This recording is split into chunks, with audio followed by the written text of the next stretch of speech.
guys ever do a selfie in a mosque before? No. Do you want to? Yeah. Let's try them.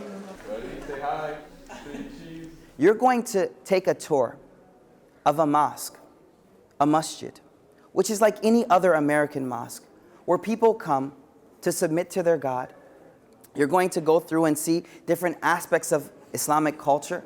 You're going to go through and see different aspects of Islamic teachings, to fight bigotry through dialogue, to fight any type of polarizing speech, because polarizing speech does one thing: it divides us.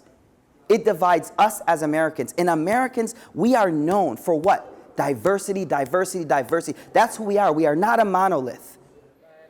To be honest with you, my first impression walking in the door is the place is absolutely gorgeous. I didn't expect it to be this beautiful. You guys have a big presence in this area. I have seen the activity. I've seen some of the football games out in front. And we just want to become partners and neighbors and friends.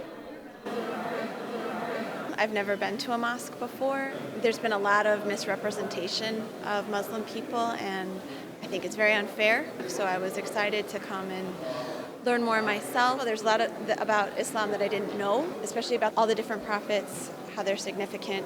Also about Muslim religion in America.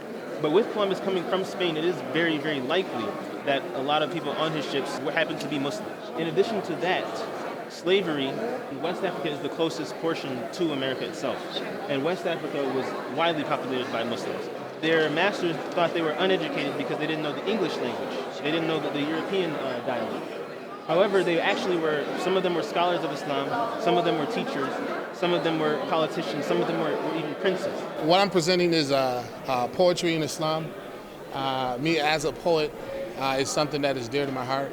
People have this veil that's placed over them via the news, via the media, and it's sad, but a lot of people may never ever get a chance to meet a Muslim if these type of things don't ever happen. If we unify and work together, Muslims, Christians, Jews, whoever, people, Americans, then I think that we can make this society, the community, a better place. As American born and raised, I found that Islam for me taught me how to hold true to the principles that we hold to be dear in our American society.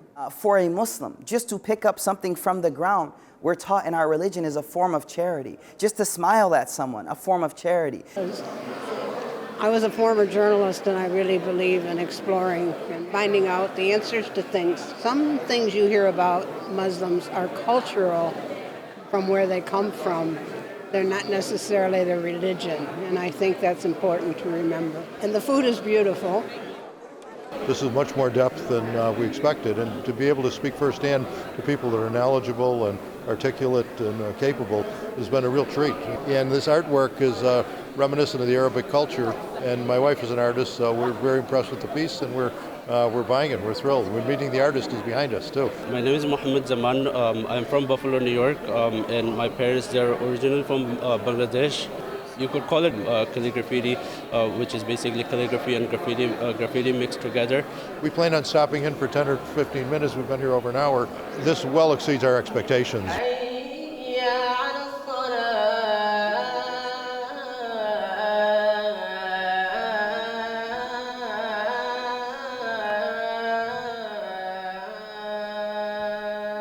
Islam is a religion of peace and unity and love and harmony. And I really want people who aren't from the Muslim religion to see who we really are, not what Fox News says we are. Not only am I learning more about my religion, I'm learning about other people's religions because there's people of other faiths over here, and it's truly amazing to come together as one human race. Politicians can only succeed in demonizing minorities if we allow them to. And we can't allow politicians to turn us against each other and use fear and hate to divide us and undermine the principles of liberty and justice that make America so great. Islamophobia and fear of the American Muslims is one of the biggest threats that our nation faces right now, because Islamophobia is the tool that's used to undermine civil rights in America. As American Muslims, if we can reach out to our fellow neighbors to work together to overcome Islamophobia, not only can we help keep America free and safe and just for all people, but we can promote peace globally. Something like this should be done on a regular basis in every masjid across Buffalo, across America, so people can really see what a Muslim is, because we are believers and we love one another and we promote peace, and one who murders is not a Muslim. Thank you for doing this, and I really hope you do it again. I thank all of you for answering the call of our president, who said that if you've never been to a mosque, just go and see one. Just go and witness it.